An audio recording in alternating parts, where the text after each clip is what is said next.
Stand up, sweetheart. Time to learn your place.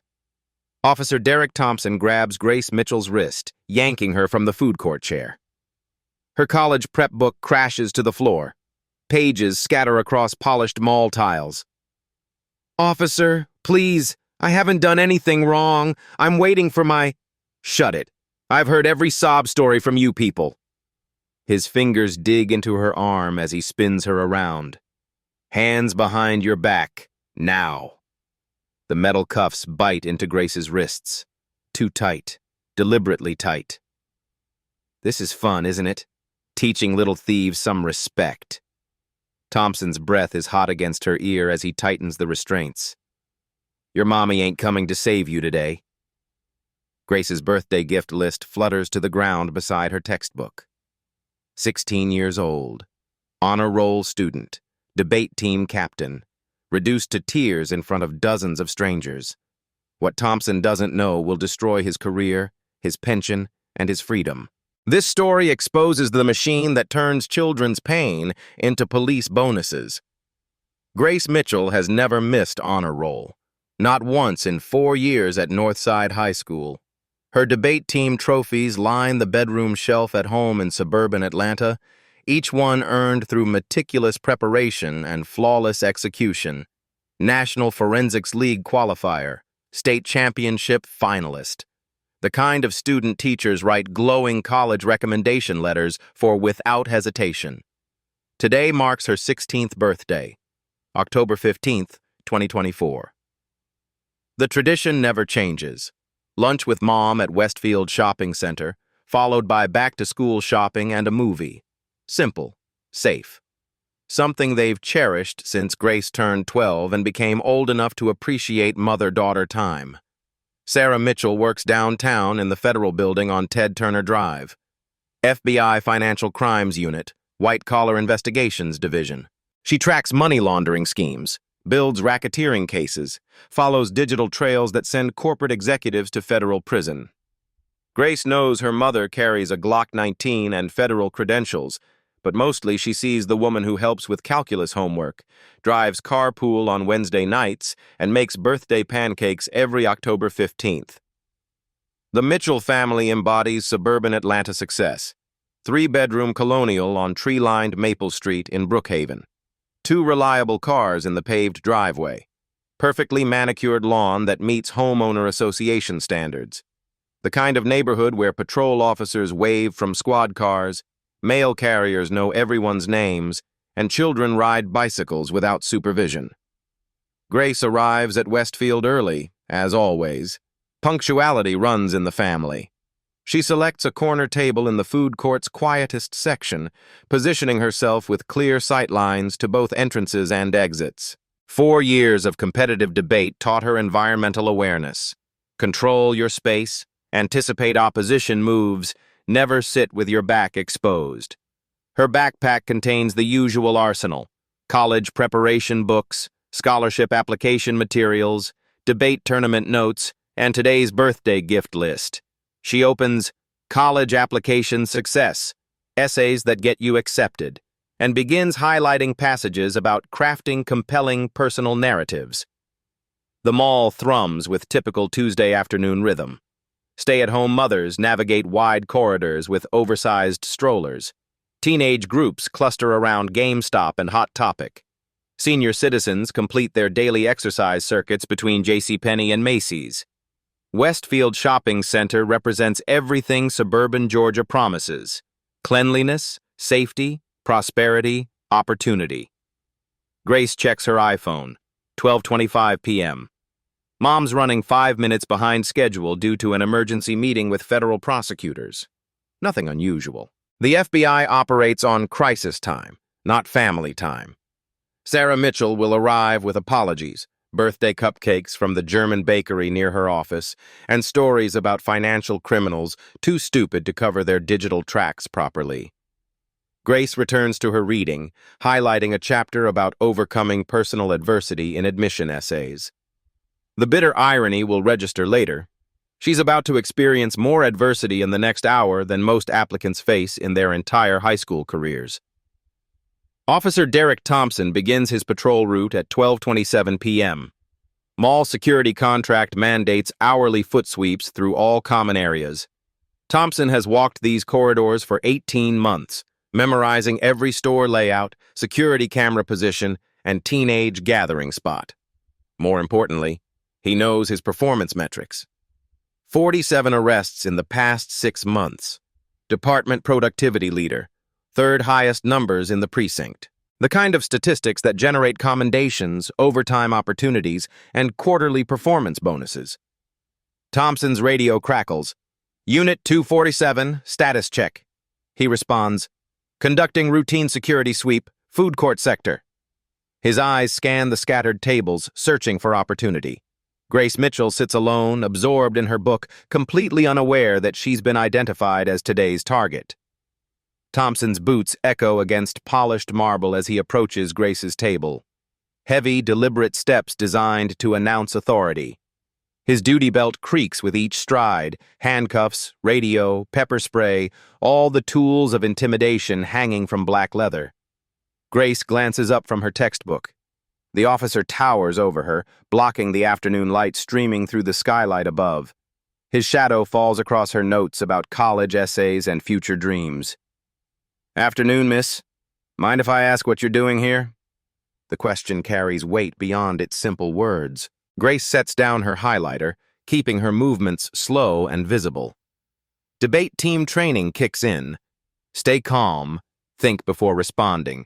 Never let emotion override logic. I'm waiting for my mother, sir. We're having lunch for my birthday. Thompson's eyes narrow as he scans her table. College prep books, scholarship applications, honor roll certificates peeking from her folder. All the markers of academic success that should signal a good kid, but something else drives his assessment. Birthday, huh? How old are you today? 16, sir. 16? He repeats the number like it's evidence of a crime. You got ID? Grace reaches slowly for her backpack, careful not to make sudden movements. Her hands shake slightly as she retrieves her learner's permit. Thompson snatches it without asking, studying the photo and information with exaggerated suspicion. Grace Mitchell, Brookhaven address. He holds the ID just out of her reach. Long way from home, aren't you? Sir, my family shops here regularly. We live about 15 minutes away. Uh-huh. Thompson pockets her ID without returning it. And your mother just left you here alone? What time did she drop you off? The questions multiply, each one carrying an accusatory undertone. Grace feels the attention of nearby shoppers shifting toward their table. Conversations quiet. People begin staring. The normal background noise of the food court dims as her situation becomes entertainment. She didn't drop me off. I drove myself. I have my permit and... Where's the car? Level 2 parking garage, Section C. Keys. It's not a request. Thompson extends his hand, palm up, waiting.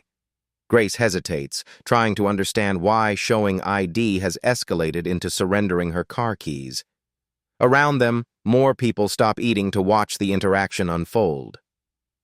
Officer, I don't understand what I've done wrong. I'm just sitting here reading. Keys. Now. Grace's training abandons her. 4 years of debate tournaments never prepared her for this kind of cross-examination. She fumbles in her bag for the Honda keys, hands them over with growing confusion and fear. Thompson examines the keys as if they're contraband. Honda Civic, 2019 model. Pretty nice car for a 16-year-old. His tone suggests the vehicle is somehow suspicious, undeserved, possibly stolen. It's my mom's old car. She got a new one last year and... Stand up. The command cuts through her explanation. Grace looks around the food court, hoping to catch someone's eye, seeking help or at least witness to whatever is happening. But the watchers just stare, some pulling out phones to record the drama. Sir, I really haven't done anything wrong. I'm just waiting for my mother. She works downtown, and she's running a few minutes late because... I said stand up. Thompson's hand moves to his handcuffs. The metal gleams under fluorescent lighting. Turn around. Turn. Hands behind your back. Grace's world tilts sideways. The reasonable conversation about waiting for lunch has transformed into something incomprehensible. She stands slowly, her college prep book sliding to the floor, pages scattered across polished tiles. "Officer, please. This is a misunderstanding. If you just wait a few minutes, my mom will be here and she can explain." The handcuffs snap around her wrists with mechanical precision. Too tight. The metal bites into her skin as Thompson adjusts them with unnecessary force. Grace winces but doesn't cry out, maintaining dignity even as her world collapses. "There we go. Now you're learning some respect." Thompson's voice carries satisfaction, pleasure at watching a teenage girl reduced to helplessness. "Comfortable?" Grace says nothing. Her birthday gift list flutters across the floor, trampled by curious onlookers who edge closer for better photos and videos. Thompson keys his radio. "Unit 247 requesting transport. 1 juvenile in custody, suspected retail theft." The words hit Grace like physical blows. Retail theft, criminal record, college applications destroyed. FBI Special Agent Sarah Mitchell appears like a force of nature cutting through the gathered crowd. Her federal credentials hang from a lanyard around her neck, gold badge catching the overhead lighting. 20 years of federal law enforcement radiates from her controlled posture and steady voice. "I said release her. Now!" Thompson turns slowly, his grip still firm on Grace's restrained arms. The food court has transformed into an amphitheater. 30-plus spectators form a loose circle, phones raised to record every second of the confrontation. The normal afternoon shopping soundtrack, children's laughter, conversation, mall music, has vanished into tense silence. "Ma'am, I'm conducting a lawful arrest. Please step back."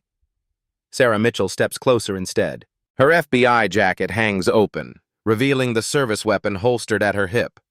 She's shorter than Thompson, but carries herself with the confidence of someone who arrests bank presidents and corporate executives for breakfast. "That's my daughter, officer, and this is not a lawful arrest." Thompson's radio crackles. "Unit 247, what's your status?" He ignores the dispatch, focusing entirely on the federal agent challenging his authority. Around them, the crowd grows larger. Mall security guards hover at the periphery, uncertain whether to intervene or retreat. "Federal badge doesn't give you jurisdiction over local law enforcement, lady." The word lady hangs in the air like a challenge. Sarah Mitchell has been called worse things by better people, but watching her daughter in handcuffs strips away professional courtesy. Grace stands frozen between the two authority figures, tears finally spilling down her cheeks. "Take the handcuffs off my daughter. She's done nothing wrong.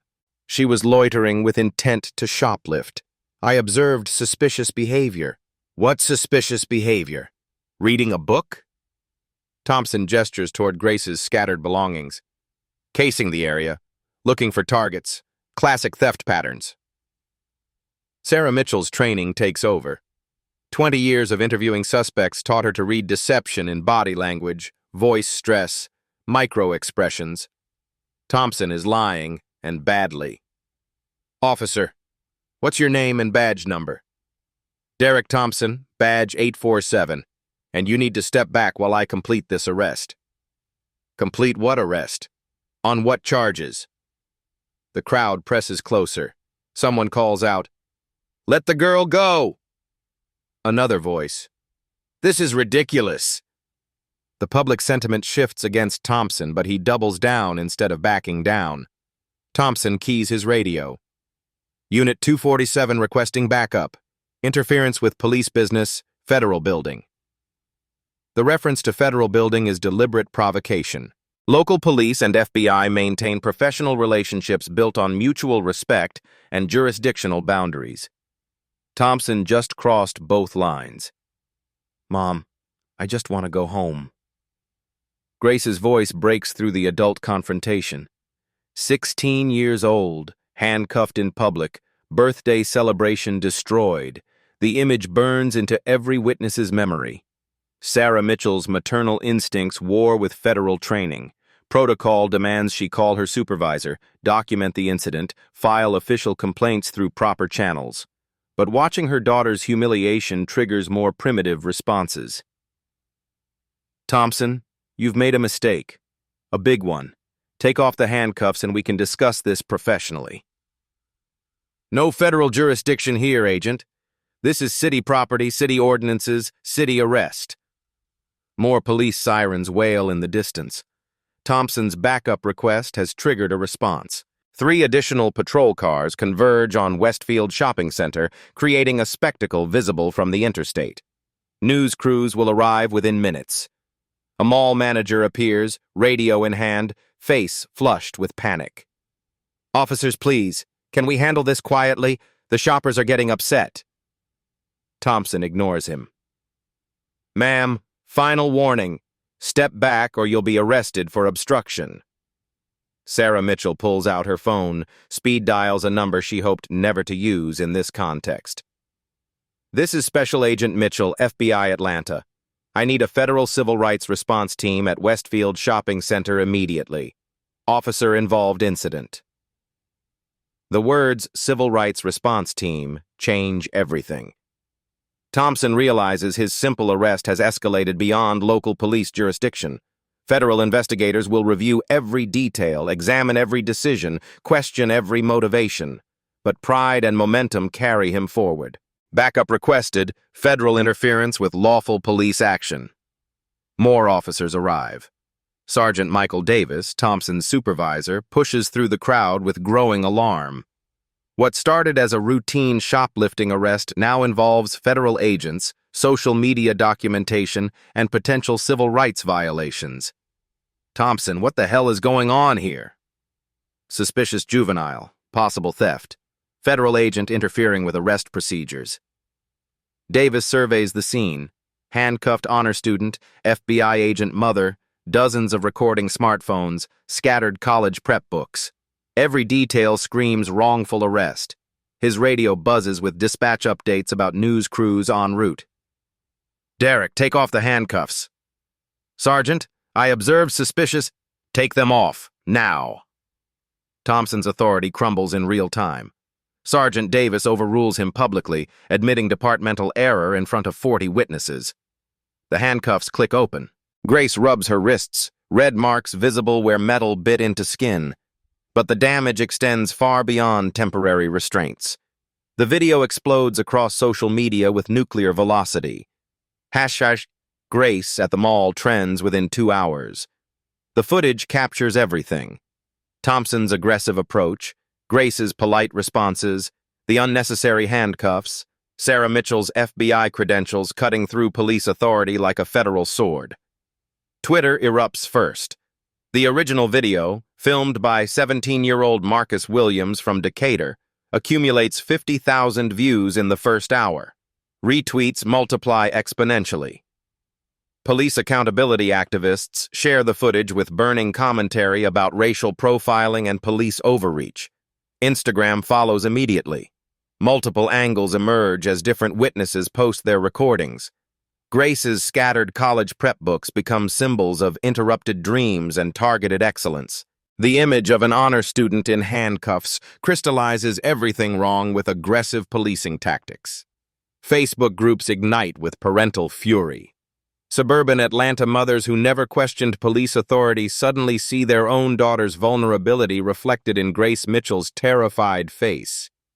"This could be my child," becomes the rallying cry spreading through neighborhood groups and school parent networks. Local news stations pivot their evening broadcasts. Channel 2, Fox 5, and 11A Live dispatch crews to Westfield Shopping Center within 90 minutes of the incident. Rebecca Stone from the Atlanta Journal-Constitution receives the video link from her police contact at 2:47 p.m., already working sources for the full story. Thompson's world inverts with stunning speed. At 12:30 p.m., he was the authority figure teaching a lesson to an uppity black teenager. By 3:00 p.m., he's the face of everything wrong with American policing, frozen forever in viral infamy. The mall management panics. Westfield Shopping Center's corporate offices field dozens of calls from angry customers threatening boycotts. The security contract with local police suddenly represents massive liability instead of community partnership. Emergency meetings convene to discuss damage control and policy reviews. Grace's school mobilizes spontaneously. Northside High's debate team creates a support group text chain. Teachers share the video with colleagues, expressing outrage that their star student became a target for excellence. Principal Jennifer Adams crafts a statement defending Grace's character and condemning the arrest. The police department faces immediate crisis management. Captain Wilson fields calls from the mayor's office, FBI liaisons, civil rights organizations, and journalists demanding explanations. The incident report Thompson filed bears no resemblance to the recorded reality playing on every local news channel. Sarah Mitchell's federal credentials transform from personal detail into institutional leverage. FBI civil rights investigators receive formal complaints within hours. The Justice Department's Pattern and Practice Division opens a preliminary inquiry into Thompson's arrest statistics and departmental policies. Community leaders who normally avoid police criticism find themselves forced to respond. City council members face constituent pressure for immediate action. The NAACP schedules an emergency press conference. Churches announce special prayers for grace and systemic justice reform. But the most powerful reversal occurs in personal terms. Grace Mitchell, who entered the mall as an anonymous teenager, emerges as an accidental symbol of resilience and grace under pressure. Her calm responses to Thompson's aggression become teaching moments about dignity in the face of injustice. Thompson's backup officers distance themselves rapidly. Patrol cars disperse from the mall parking lot. Radio chatter reveals uncomfortable conversations about proper procedures and supervisory oversight. Nobody wants association with the incident that's destroying careers and triggering federal investigations. The legal implications crystallize quickly. Civil rights attorneys reach out to the Mitchell family through social media and news coverage. Federal prosecutors review the footage for potential criminal charges. The incident transforms from local police matter into federal case study about systemic abuse. Grace's birthday celebration, ruined at the food court, gets rescued by community support. Strangers offer restaurant gift cards, college scholarship funds, and messages of encouragement. What Thompson intended as humiliation becomes elevation through collective outrage and care. The power dynamic between Thompson and Grace has reversed completely. He's now the one under scrutiny, facing questions, justifying actions, defending decisions. She's become the moral center of a story about justice, dignity, and the courage to stand up against abuse of authority. Mall security footage, previously Thompson's potential evidence against Grace, now serves as irrefutable proof of his misconduct. Every angle confirms the same narrative. An honor student reading a book becomes the target of an officer seeking easy arrests for personal gain. Rebecca Stone has covered police misconduct for 8 years at the Atlanta Journal-Constitution. She's documented excessive force cases, exposed corruption scandals, investigated cover-ups that reached City Hall. But the Grace Mitchell video triggers something deeper, a journalist's instinct screaming that this story represents systemic abuse disguised as routine policing. Her investigation begins at 3:15 p.m. with a call to Westfield Mall's corporate security director, James Anderson. His voice carries immediate defensiveness, carefully measured responses that suggest legal coaching and liability concerns. "We maintain a standard security partnership with local law enforcement," Anderson explains slowly. "Officer Thompson has served as our liaison for 18 months. No previous complaints have been filed." Stone's bullshit detector activates instantly. No complaints about an officer who arrests honor students for reading books? She requests copies of all incident reports filed at the mall during Thompson's tenure. Anderson promises to review the request and terminates the conversation abruptly. The breakthrough comes at 4:30 p.m. through Dr. Patricia Williams, principal at Northside High School. Williams has advocated for Grace Mitchell for 4 years, watching her transformation from shy freshman to confident debate champion destined for Ivy League acceptance. Grace Mitchell represents everything we want in a student, Williams states without hesitation. Honor roll every semester since freshman year. National Merit semifinalist. Volunteers at the county animal shelter every weekend. Student government treasurer. Peer tutoring coordinator. If Derek Thompson identified criminal behavior in Grace Mitchell, he's either incompetent or lying. Williams provides the crucial revelation that transforms individual incident into pattern investigation. Grace isn't Thompson's first victim from our school community. The admission opens investigative floodgates. 3 additional Northside students experienced Thompson encounters at various retail locations during the past 6 months, all involving similar accusations, identical intimidation tactics, and eventual releases without charges. Marcus Johnson, 17, detained at Target while purchasing birthday gifts for his grandmother. Thompson accused him of suspicious behavior and casing expensive electronics, while Johnson waited in line with a greeting card and chocolate candy. Keisha Davis, 16, aggressively questioned at Barnes & Noble while completing homework in the cafe section. Thompson claimed she was loitering with intent to steal merchandise, despite her purchasing a coffee and occupying the table for legitimate studying purposes. David Brown, 15, searched at GameStop while buying Christmas presents for younger siblings. Thompson alleged fitting theft profiles and demanded receipts for previous purchases, treating holiday shopping as criminal reconnaissance. All honor students, all black teenagers, all released after family interventions, all traumatized by encounters that should never have occurred. Stone requests Thompson's complete arrest records through Georgia's Open Records Act.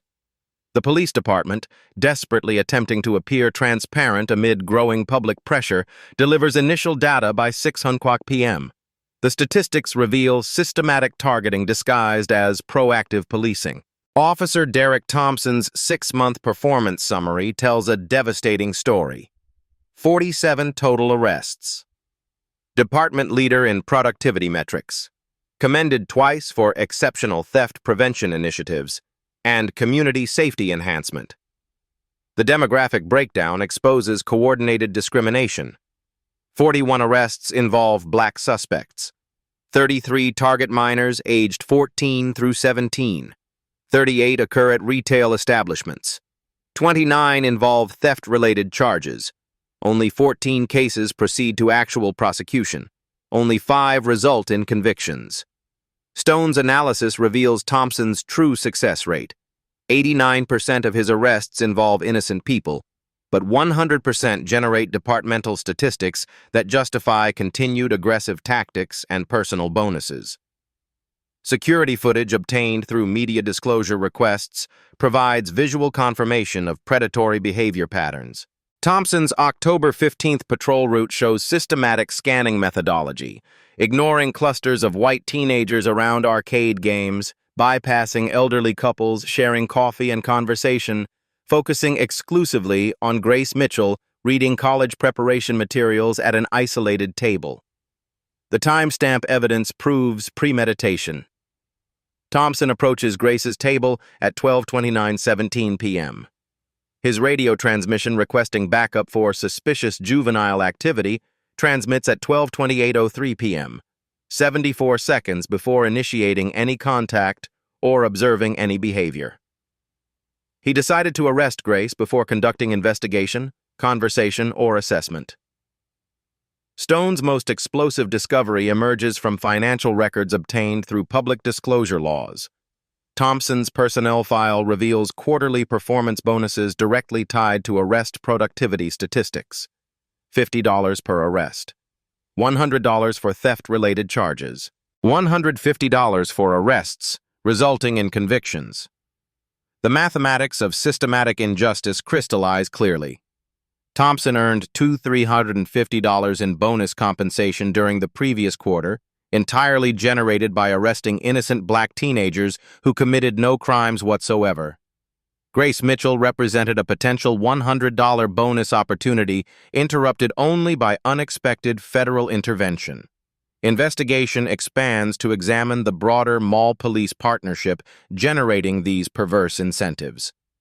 The contract between Westfield Shopping Center and the Municipal Police Department, obtained through Freedom of Information Act requests, contains the damning Section 7.3, security effectiveness measured through incident response metrics and deterrent arrest statistics. Corporate translation: the shopping center pays police departments based on arrest numbers rather than actual crime prevention or community safety outcomes. This partnership generates $180,000 annually for the police department, allocated between patrol coverage costs and productivity incentive payments. Mall management receives substantial insurance premium reductions based on documented police presence and arrest activity statistics. Every stakeholder profits except the innocent families targeted for systematic harassment. Stone interviews Sergeant Michael Davis, Thompson's direct supervisor, who acknowledges awareness of the bonus incentive system while claiming ignorance about demographic targeting patterns. Officers receive encouragement to maintain proactive enforcement, Davis explains defensively. If certain populations commit disproportionate crimes, arrest statistics naturally reflect demographic realities. The circular reasoning collapses under logical scrutiny. Thompson's proactive arrests create the criminal statistics subsequently used to justify continued targeting of innocent people.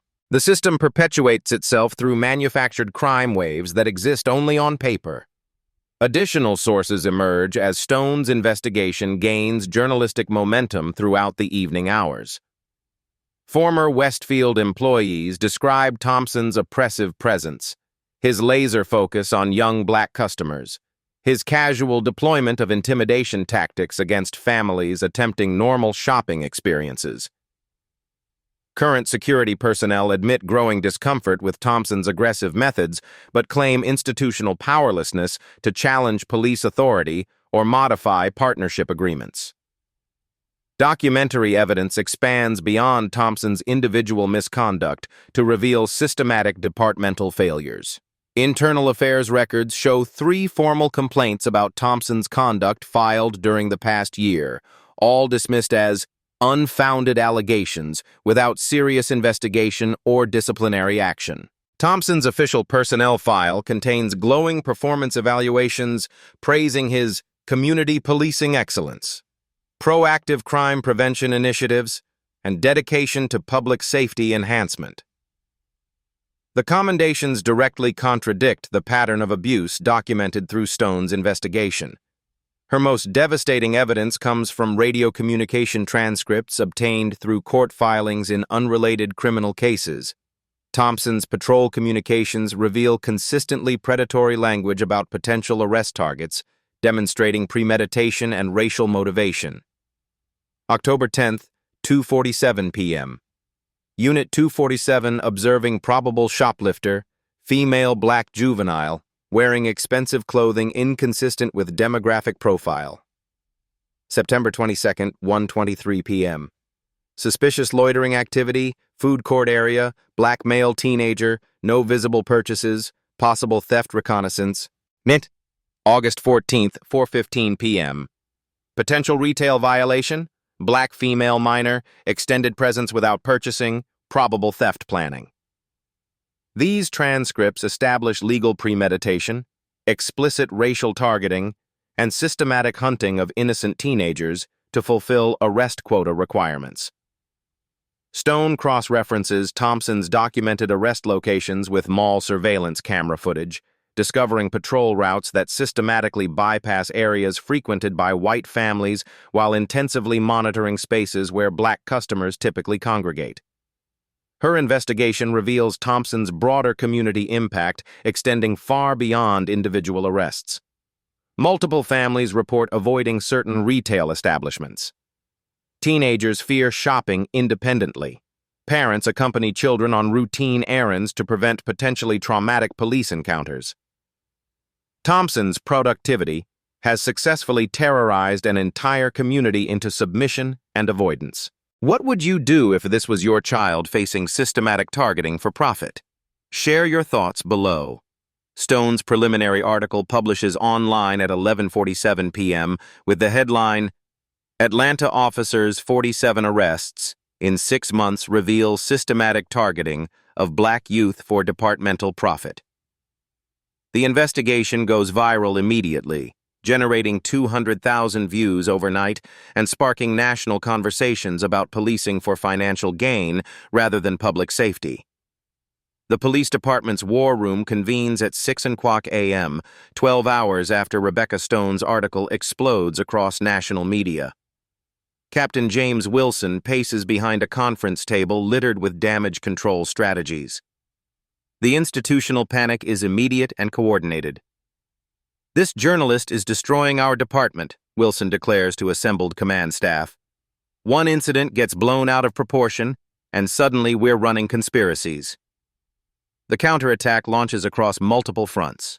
Police union attorney Richard Hayes releases a statement defending Thompson's exemplary service record and condemning sensationalized media coverage designed to undermine law enforcement.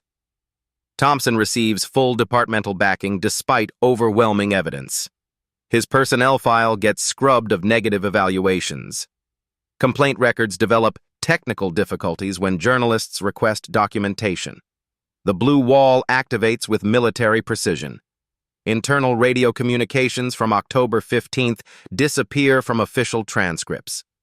The damning 12:28 p.m. transmission, where Thompson requests backup before approaching Grace, never existed, according to revised records. Digital evidence vanishes into bureaucratic holes. Hayes schedules aggressive media interviews defending Thompson's actions as textbook community policing. He frames Grace Mitchell's arrest as standard procedure and characterizes FBI intervention as federal overreach interfering with local authority. Rebecca Stone faces immediate retaliation. Anonymous callers flood her office with threats disguised as concerned citizen feedback. Her editor receives pressure from police liaisons questioning the newspaper's anti-police agenda and inflammatory reporting. Stone's sources begin recanting statements under departmental pressure. Former mall employees claim they were misquoted when describing Thompson's tactics. Security personnel develop sudden amnesia about witnessing inappropriate behavior.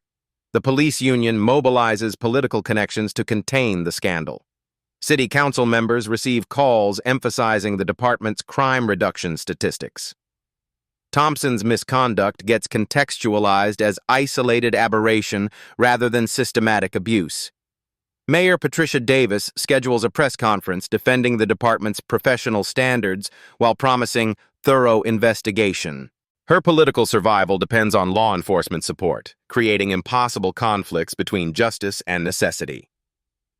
Thompson's radio transcripts resurface through unexpected channels, but the department questions their authenticity. Digital forensics experts discover metadata inconsistencies and possible tampering. Technical obfuscation becomes legal strategy. The mall partnership contract undergoes immediate modification to eliminate quota language. Section 7.3's productivity incentives transform into community safety investments through wordsmithing that changes nothing substantial. Internal Affairs opens a pro forma investigation designed for cover rather than accountability. Detective Susan Martinez, known for clearing officers in misconduct cases, leads the inquiry with predetermined conclusions. Thompson receives union legal representation from specialists defending officer misconduct. Attorney Michael Foster successfully cleared dozens facing excessive force and discrimination charges. Foster's strategy focuses on discrediting Grace Mitchell's character and questioning FBI motivations. He suggests Grace's suspicious behavior justified Thompson's response and frames federal credentials as irrelevant to local authority. The department's public relations campaign emphasizes Thompson's commendations while ignoring targeting patterns. Press releases highlight his volunteer work with youth sports leagues, omitting that participants are exclusively white suburban children. Witness intimidation begins subtly but escalates quickly.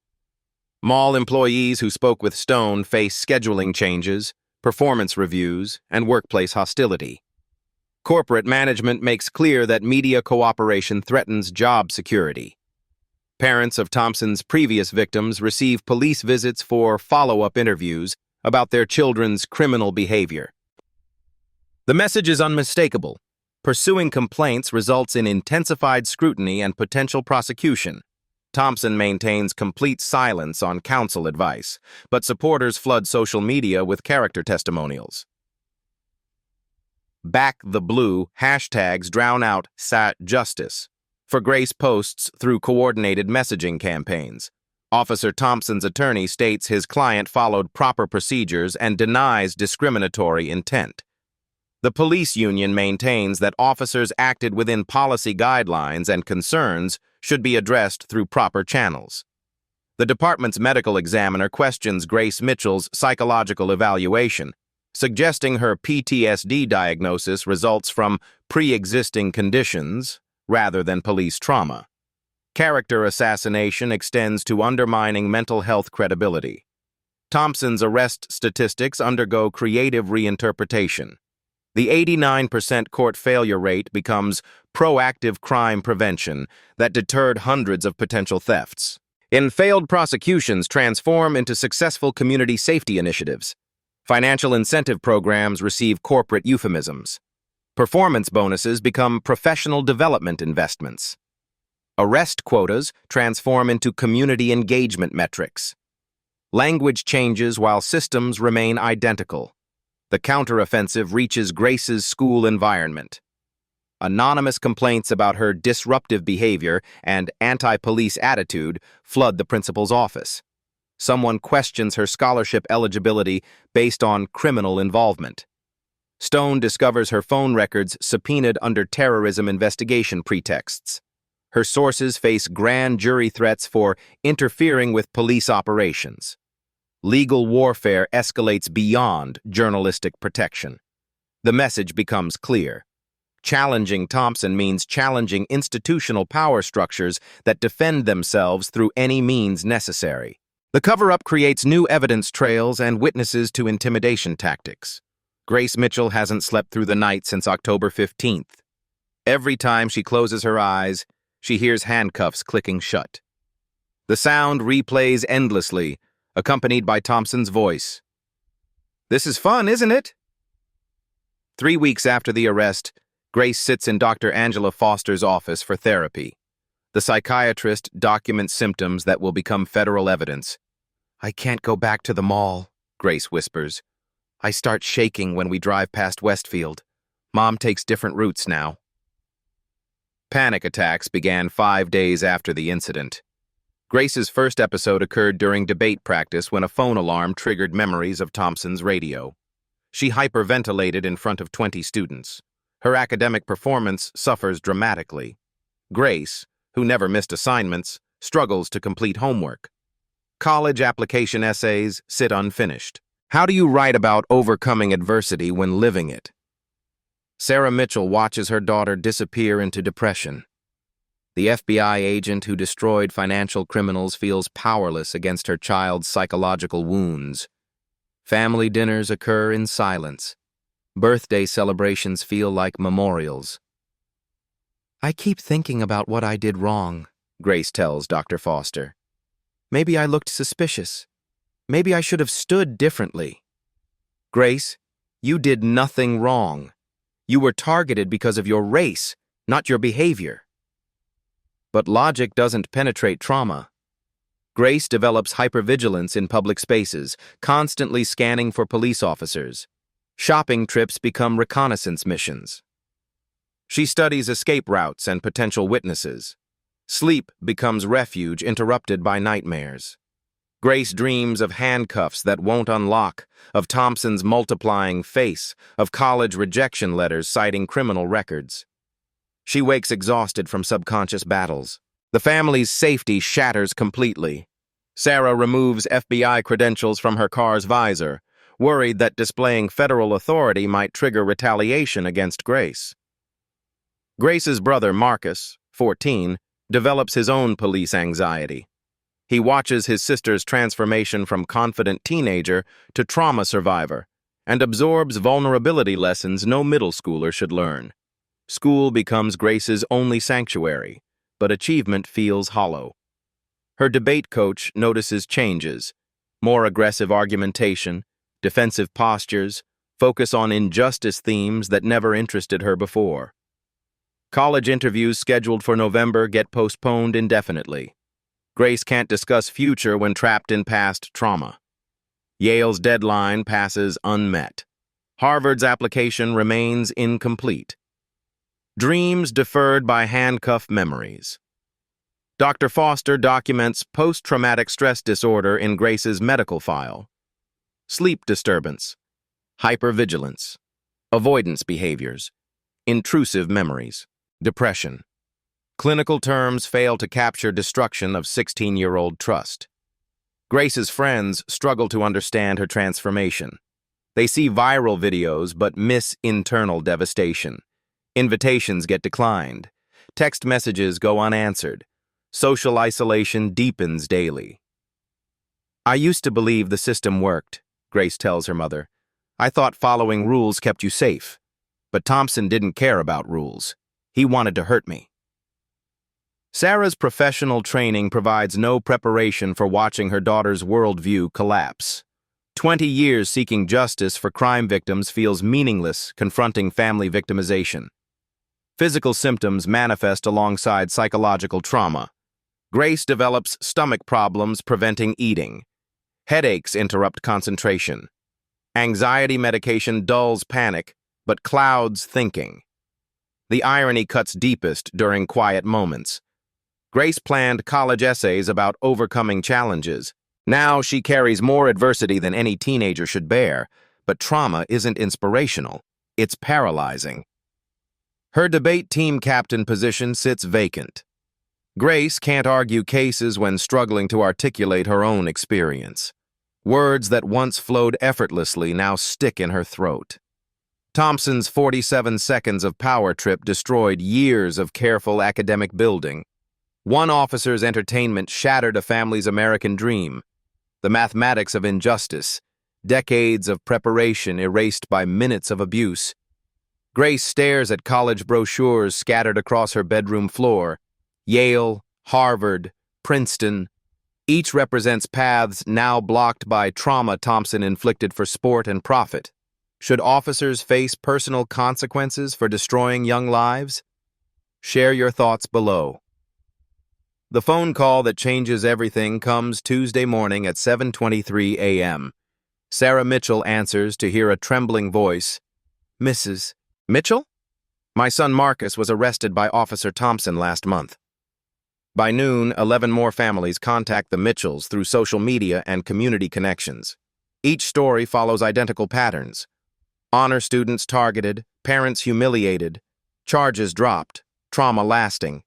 Attorney David Williams from the Southern Poverty Law Center drives from Montgomery to Atlanta.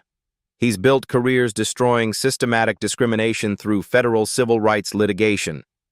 The Thompson case represents everything he's fought for 20 years. "This isn't about one bad officer," Williams explains to families gathering at Mount Olive Baptist Church. "This is institutional racism disguised as policing. We're tearing down the entire system." Grace finds strength in shared experience. Hearing Marcus Johnson describe identical panic attacks, watching Keisha Davis recount similar nightmares, Grace realizes she's not alone. Thompson's victims form support groups bound by trauma and determination. Williams files federal pattern and practice lawsuit under Section 1983, alleging systematic civil rights violations. Each family represents separate counts. Together, they demonstrate institutional conspiracy violating constitutional protections. Community organizing explodes across social media. Hashtag Justice for Grace evolves into Stop Police Targeting. Parents share stories about avoiding stores, coaching children on police encounters, living in constant fear. Mount Olive Baptist becomes movement headquarters. Pastor Samuel Davis organizes prayer vigils, legal clinics, and healing sessions. Church bulletins feature lawsuit updates alongside Sunday service schedules. Grace discovers her voice through advocacy. Speaking to trauma counselors helps other families understand PTSD symptoms. Sharing college struggles resonates with parents watching children's dreams deferred by misconduct. The Mitchell family receives overwhelming support. Grace's debate team creates scholarship funds for police harassment victims. Northside High's Parent Association passes resolutions condemning Thompson's targeting patterns. Local businesses withdraw support from police fundraising events. Restaurant owners who witnessed Thompson's tactics refuse serving officers. Economic pressure builds alongside legal action. Rebecca Stone's investigation expands through victim testimonies. Families provide documentation. Thompson never expected. Receipts proving innocence. Witness statements contradicting reports. Photographs showing appropriate behavior. Federal investigators arrive from Washington assessing civil rights violations. FBI Civil Rights Division agents interview families, building criminal cases against Thompson while supporting civil litigation. Grace returns to debate practice for the first time since arrest. Her topic: police accountability measures strengthen community safety. She argues affirmative with passion born from experience. College deadlines approach, but Grace faces them with renewed purpose. Her personal statement writes itself, overcoming trauma through community action, finding strength in shared struggle, transforming victimization into advocacy. Families meet weekly at Mount Olive, sharing legal updates and emotional support. Children who felt isolated discover they're part of something larger. Parents who blamed themselves realize they faced systematic targeting. Williams prepares depositions, document discovery, and federal court proceedings. Thompson's arrest records become evidence exhibits. Radio transcripts transform into conspiracy documentation. Bonus payments prove financial motivation. Grace's trauma evolves into determination. She still suffers nightmares, but they're balanced by dreams of justice. Thompson destroyed safety, but community response restored faith in collective power. The movement grows beyond Thompson's victims.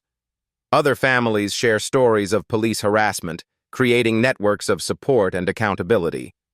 What began as individual trauma becomes collective action. Williams discovers patterns extending beyond one officer. Thompson's methods spread through training programs. His success metrics influence department policies. The corruption reaches systemic levels requiring federal intervention. David Williams discovers the smoking gun buried in Thompson's bank records at 11:47 p.m. on November 3rd. The attorney has spent 12 hours reviewing financial documents when a pattern emerges that stops him cold. Thompson's quarterly bonus payments don't just reward individual arrests. They're tied to a citywide contract worth $1.2 million annually between Atlanta suburbs and shopping center security partnerships. The revelation explodes everything Williams thought he knew about the case.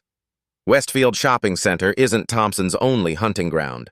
Cross-referencing arrest records with bank deposits, Williams uncovers identical patterns at Lenox Square, Perimeter Mall, and Cumberland Mall.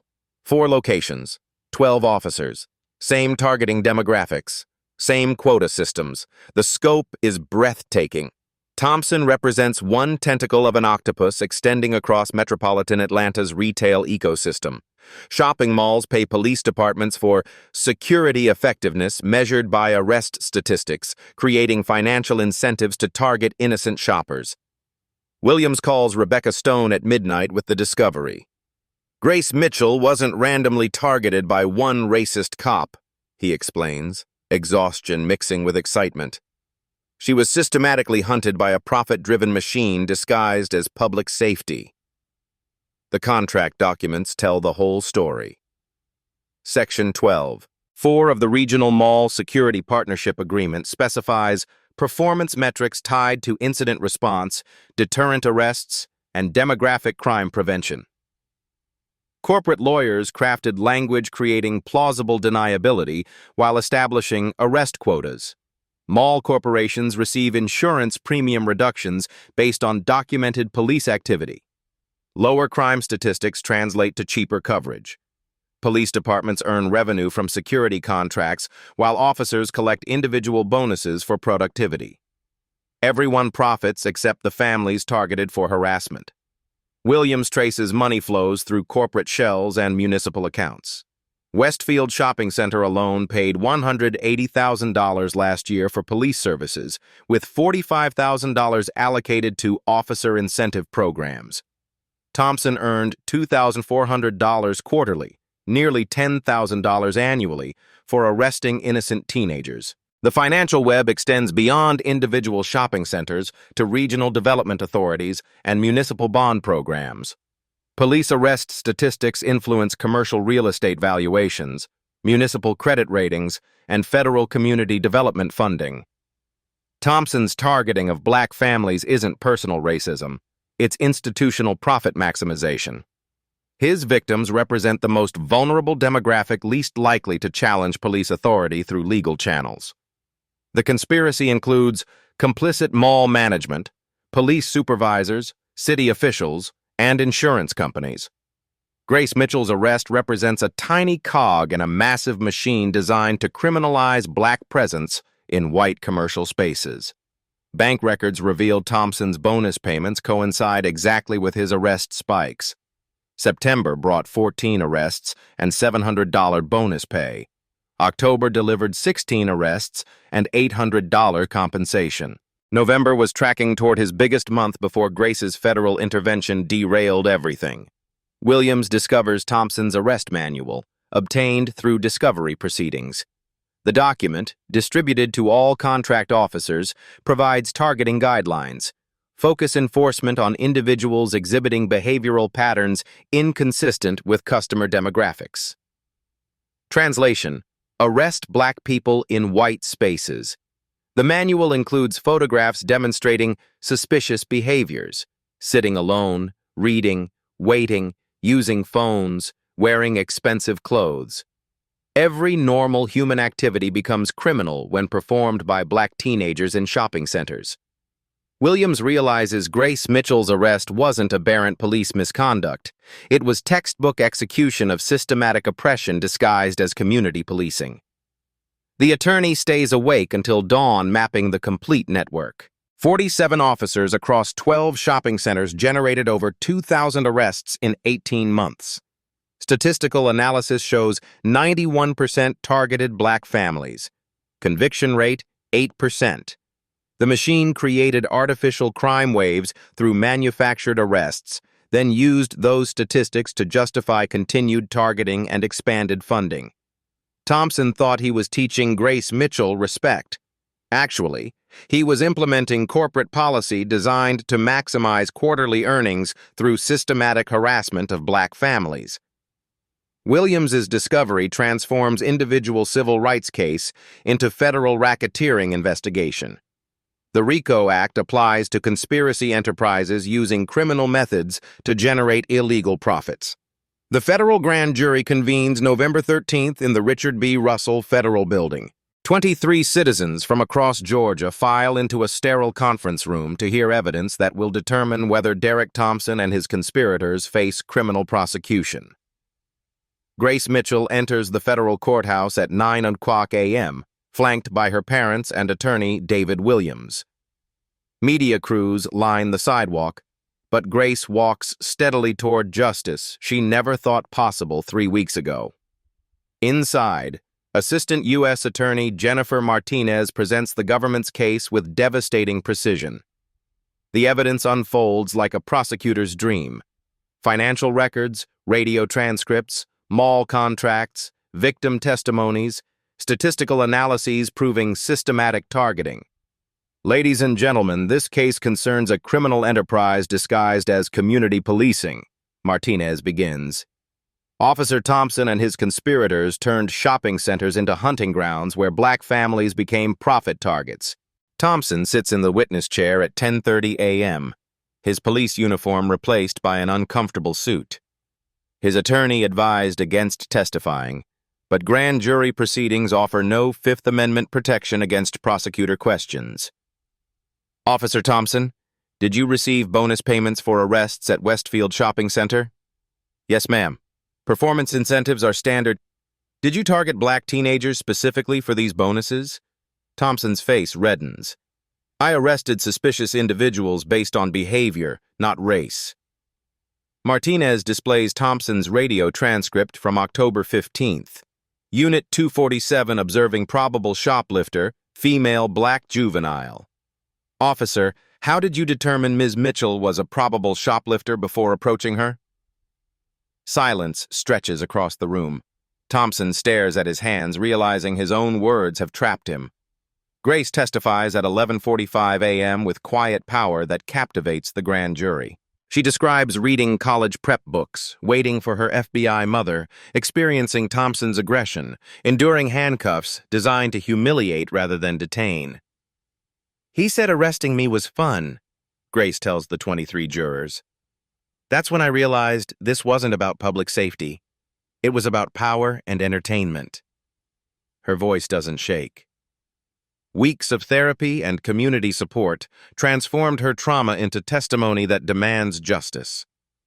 The financial evidence proves conspiracy beyond reasonable doubt. Martinez presents bank records showing Thompson's quarterly bonuses, mall security contracts, and insurance premium reductions. The money trail connects every participant in the scheme.